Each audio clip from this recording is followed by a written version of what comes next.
कुछ दिन पहले किसी ने मुझसे पूछा कि क्या मैं आदियोगी शिव का फैन हूँ। फैन क्लब तब शुरू होता है जब लोगों की भावनाएं किसी के साथ उलझ जाती हैं। मैं निश्चित रूप से उनका फैन नहीं हूँ। फिर वह क्या है? असली चीज कुछ और है, लेकिन फिलहाल मैं आपको तर्क के माध्यम से आपको समझाता हूँ।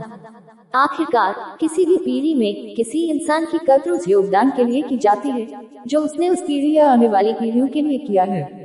इस धरती पर कई शानदार लोग आए हैं जिन्होंने कई मायनों में दूसरे लोगों के जीवन में योगदान दिया है। कोई प्यार की लहर लेकर आया, किसी ने ध्यान की लहर चलाई, कोई और आर्थिक खुशहाली की लहर लेकर आया जो उस समय की जरूरत के मुताबिक था। जैसे महात्मा गांधी के प्रति पूरे सम्मान के साथ यह कहा जा सकता है, यह उनको नीचा दिखाने के लिए नहीं है। आजादी के पहले का समय होने के कारण उनके तरीकों, उनकी तरकीबों और उनके काम करने के अंदाज ने उन्हें एक खास ऊंचाई तक पहुंचाया। वह सही शख्स थे और उन्होंने उस समय के हिसाब से अद्भुत चीजें की, लेकिन वह हमेशा प्रासंगिक नहीं होंगे। या मार्टिन लूथर किंग की बात करें तो उन दिनों भेदभाव था, इसलिए वह बहुत महत्वपूर्ण थे।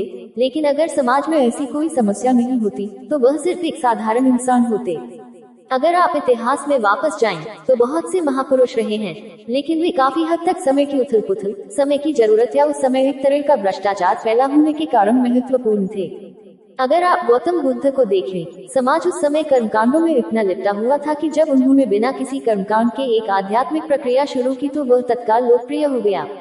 अगर इस समाज में बहुत कर्मकांड नहीं होते तो उसमें कोई नयापन नहीं होता और वह इतना महत्वपूर्ण नहीं होता।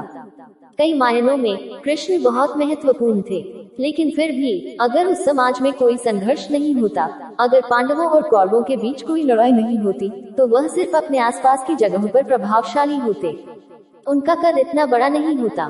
या अगर राम की पत्नी का हरण नहीं किया जाता तो वह भी किसी दूसरे राजा की तरह होते, शायद एक बहुत अच्छे राजा की तरह याद किए जाते या कुछ समय बाद लोग उन्हें भूल जाते। अगर सारा युद्ध न होता और लंका न जलती तो उनका जीवन बहुत महत्वपूर्ण नहीं होता। महादेव की कहानी, आदियोगी या शिव का महत्व यही है। ऐसी कोई घटना नहीं हुई, कोई युद्ध नहीं हुआ, कोई टकराव नहीं हुआ। उन्होंने युग की जरूरतों पर ध्यान नहीं दिया।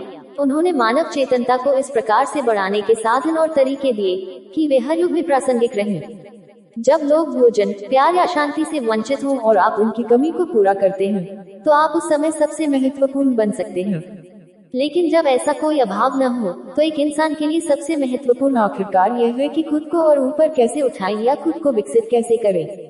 हमने सिर्फ उन्हें महादेव की उपाधि दी क्योंकि उनके योगदान के पीछे की बुद्धि, दृष्टि और ज्ञान अद्भुत है।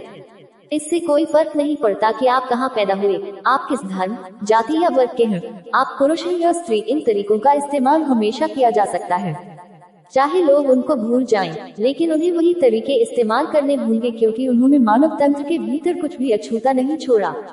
उन्होंने कोई उपदेश नहीं दिया, उन्होंने उस युग के लिए कोई समाधान नहीं दिया। जब लोग वैसी समस्याएं लेकर उनके पास आए तो उन्होंने बस अपनी आंखें बंद कर ली और पूरी तरह उदासीन रहे।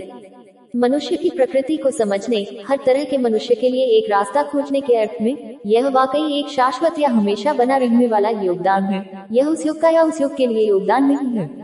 सृष्टि का अर्थ है कि जो कुछ नहीं था वह एक दूसरे से मिलकर कुछ बन गया। उन्होंने इस सृष्टि को खोलकर एक शून्य की स्थिति में लाने का तरीका खोजा।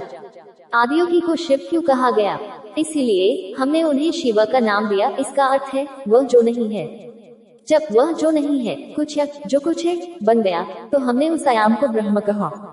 शिव को यह नाम इसलिए दिया गया क्योंकि उन्होंने एक तरीका, एक विधि बताई, सिर्फ एक नहीं बल्कि हर संभव तरीका बताया कि चरम मुक्ति को कैसे पाएं, जिसका अर्थ है कुछ से कुछ नहीं तक जाना। शिव कोई नाम नहीं है, वह एक वर्णन है। जैसे यह कहना कि कोई डॉक्टर है, वकील है या इंजीनियर है, हम कहते हैं कि वह शिव है, जीवन को शून्य बनाने वाले। इसे जीवन के विनाशकर्ता के रूप में थोड़ा गलत समझ लिया गया।